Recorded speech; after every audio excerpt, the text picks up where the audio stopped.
Bon, n bɛ fɛ ka foli lase Maliyɛn bɛɛ ma. Maliyɛn bɛ fan o fan,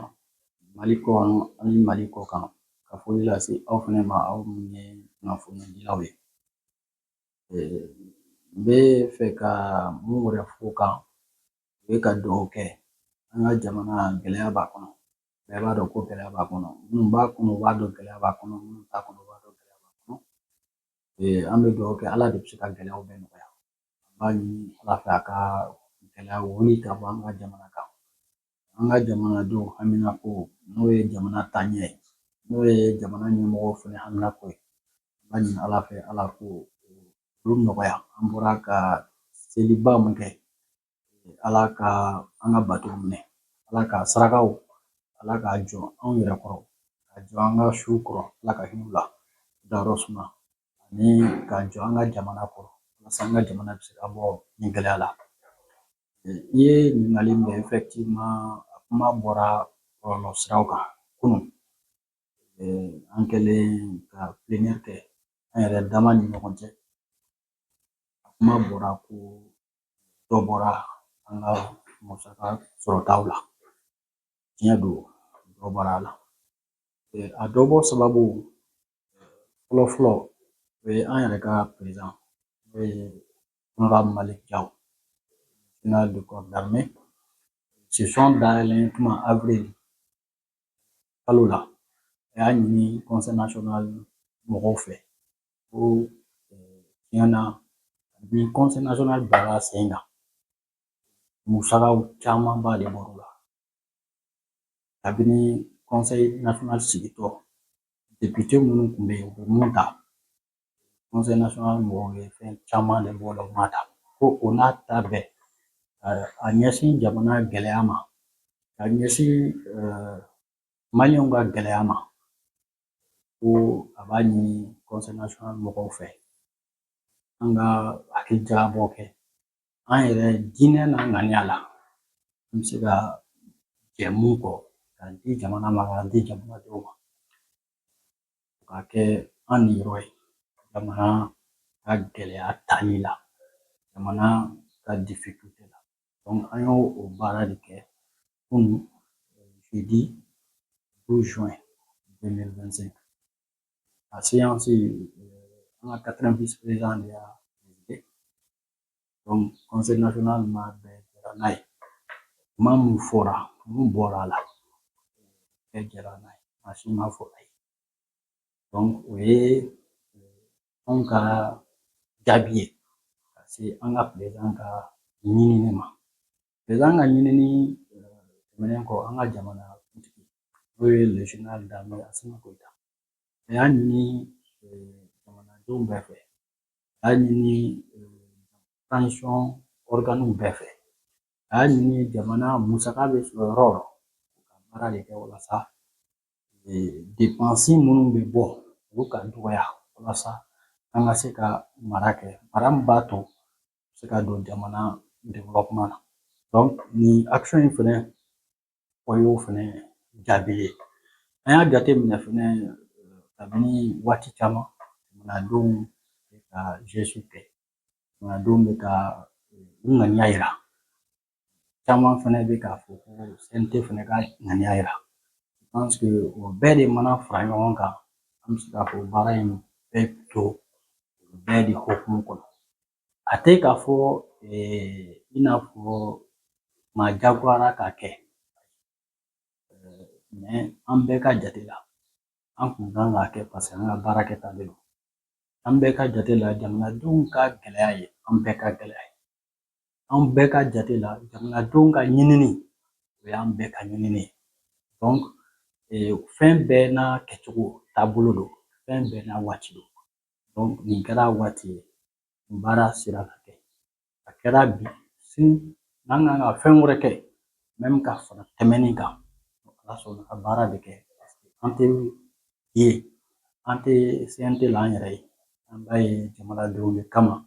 an bɛ jamana de kama. Danaya de don. Maa o maa bɛ CNT la bi danaya de y'i lase. Donc o danaya mun y'i lase, sûrement que i ka jamana kanu o sen b'a la. Donc o jamana kanu n'a fɔra ko k'o yira, je pense que maa si tɛ to ko o la. Donc fana y'anw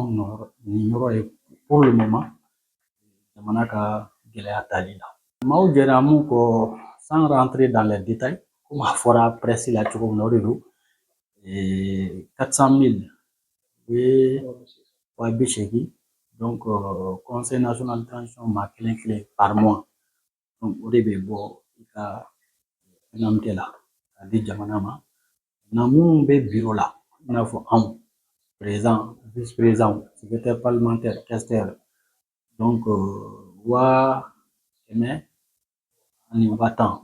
donc o de bɛ bɔ anw fana ka musaka la k'a di jamana ma donc je pense que nin ko mun kɛlen filɛ nin y'an ka ko kɛta de an man ka nin kɛ n y'a f'i ye cogo min na n bɛ bɛɛ kɔnɔ ka ko dɔ kɛ mais fɛn bɛɛ fana n'a tɛmɛsira don fɛn bɛɛ n'a waati don waati de kuma se donc nin y'a waati selen ye vraiment a kɛra welekan min bɛ n bolo o ye ka jamanadenw fo parce que fɛn fɛn bɛ ka kɛ bi maliɲɛnw de sɔnna jamana ɲɛmaaw an bɔra gɛlɛya mun kɔnɔ an kun bɛ gɛlɛya mun kɔnɔ 2020 n'o an bɛ ka ɲini halisa ka bɔ o kɔnɔ je pense que baara fɛn fɛn kɛra n'o ye lakana sira ye baara caman kɛra an bɛ président fo dans la transition fo an bɛ ministre de la défense et des anciens combattants le général Sadou Camara ani an bɛ ministre de la sécurité fo vraiment an bɛ se k'a fɔ bi ka fisa ni kunun ye fan bɛɛ tɛ dɛ o tɛ k'a fɔ ko gɛlɛya tɛ lakana sira kan gɛlɛya bɛ yen an bɛ information sɔrɔ surtout an ka togodaw la gɛlɛyaw bɛ yen mais maliyɛnw k'a dɔn k'a fɔ sɔrɔdasiw bɛ baara la sɔrɔdasiw ɲɛmɔgɔ fana n'o ye ministre de la défense ye n'o ye ministre de la sécurité ye n'o ye sécurité d'état ye sécurité d'état an b'u fo kosɛbɛ parce que u bɛ baara mun na pour que ka janfa minnu bɛ siri su fɛ Mali contre la ani maliyɛnw contre la olu bɛ k'o déjouer u ka baara la an kan k'u fo donc baara kɛra o plan na mais camanba bɛ kɔfɛ donc o tɔ bɛ se ka dafa cogo di maliyɛn fɛn fɛn ni maliyɛn fɛn fɛn bɛ yen u bɛɛ ka dɛmɛ information sira la u bɛɛ ka dɛmɛ k'u bila jamana ka disposition sira la de bɛ se k'a to an bɛ se ka ni gɛlɛya kelen kelen minnu b'an kan an bɛ se k'u bɔ yen hali sɔrɔ sira n'an b'a fɔ o ma sur le plan économique gɛlɛya bɛ yen kuranko gɛlɛya bɛ yen mais fɛɛrɛw bɛ ka ɲini nin bɛɛ la walasa maliyɛnw bɛ se ka lafiya cogo min na walasa an bɛ se ka bɔ nin kɔnɔ cogo min na mais o baara ninnu si tɛ se ka kɛ n'o maliyɛnw n'o bɛɛ ma sabati an ni ɲɔgɔn cɛ an ma kɛ kelen ye hakilina kelen taasira kelen parce que n'an sera ka ɲɔgɔn minɛ ka kɛ hakilina kelen taasira kelen vraiment a ka ca ala fɛ an bɛ se ka an ka jamana bɔ nin gɛlɛya kɔnɔ surtout bi bi in na bɛɛ b'a dɔn k'a fɔ mali ka sɔrɔ de bɛ ka mali balo fɔlɔ partenaires de kun ka sɔrɔ o b'a to an kun bɛ se ka fɛn dɔw kɛ mais o fɛn caman n'i y'a ta 100-100 sara la a 80 a bɛɛ kun bɛ taa minnu bɛ wari d'an ma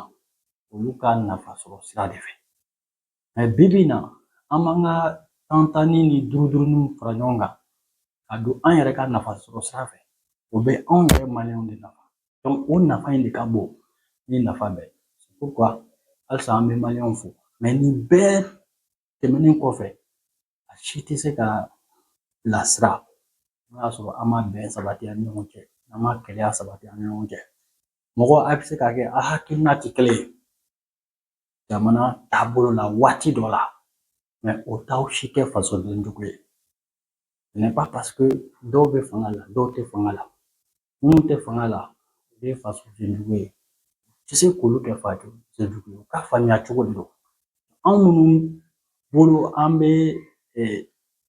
sira kan sira min bɛ jamana nafa anw de kan k'an tɛgɛ bɔ o ma ka t'u nɔfɛ pour que kabini ne nana transition na CNT la n ye wuli ka jɔ kɛ ka se denmisɛnnin kulu bɛɛ ma caman ma ka se société civile organisation caman ma walasa an bɛ se ka fara ɲɔgɔn kan cogo min na ka jamana dɛmɛ. Je pense que ancienneté mɔgɔ kelen kelenna bɛɛ ka baara kan ka kɛ o sira de an ka maliyɛnw fara ɲɔgɔn kan an ka don da kelen fɛ ka bɔ da kelen fɛ. Ne delila k'a fɔ n ka kuma caman na a san 5 ye kɛ bi ye kabini fanga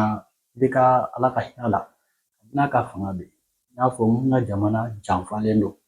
kɔnɔla ani kɔfɛla la donc o janfa in caman bɔra a la a ma ban dɛ an kan ka cɛsiri walasa an ka kan yɛrɛ ye an ka jamana ka kan ta ye surtout que an ni maa minnu bɛ diɲɛ la sisan n'olu ye pays de l'AES ye Burkina ni Niger ani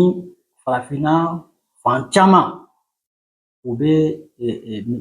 fɛn exemple ta Mali ka taabolo de kan donc ça veut dire que déjà taabolo min b'an na kɔfɛ maaw bolo a bɛ se k'an dɛmɛ kosɛbɛ an k'an yɛrɛ sɔrɔ a bɛ se ka dɛmɛ kɛ kosɛbɛ farafinna k'a yɛrɛ sɔrɔ a bɛ se ka dɛmɛ kɛ kosɛbɛ pays de l'AES k'a yɛrɛ sɔrɔ donc Mali kɔnɔ an kan ka fɛn mun kɛ o ye ka bɛɛ fara ɲɔgɔn kan hali minnu hakilina ni ala ye an minnu garisɛgɛ kɛ nin jɔyɔrɔw la jamanako la hali minnu hakilina n'u tɛ kelen anw de kan ka wuli ka s'u ma u k'a faamuya walasa an ka fara ɲɔgɔn kan parce que jamanako la ni jɔyɔrɔ don dɛ donc maa si kana jɔ mɔgɔ la mɔgɔ si kana jɔ i jɔyɔrɔ la donc ne ka welewelekan ye vraiment an ka ɲɔgɔn minɛ an b'a ɲini aw fɛnɛ journalistes fɛ vraiment a ka dɛmɛ de kɛ walasa maliyɛnw bɛ se ka fara ɲɔgɔn kan cogo min na maliyɛnw bɛ se ka ɲɔgɔn minɛ cogo min na kuma ɲuman n'a fɔra a ka yɛrɛkɛ kuma jugu n'a fɔra mun bɛ se ka na ni division ye maliyɛnw kan an k'o kuma diffuseli éviter parce que bibi in na la situation est fragile pour le Sahel pour le Mali donc an kan ka fɛɛrɛ de kɛ ka ɲɔgɔn minɛ ka hakilina kelen ta donc ne bɛ fɛ k'o kuma de fɔ lase maliyɛnw ma n'o donna mun gasi la u ka yafa n ma n ma dabɔ o kama merci beaucoup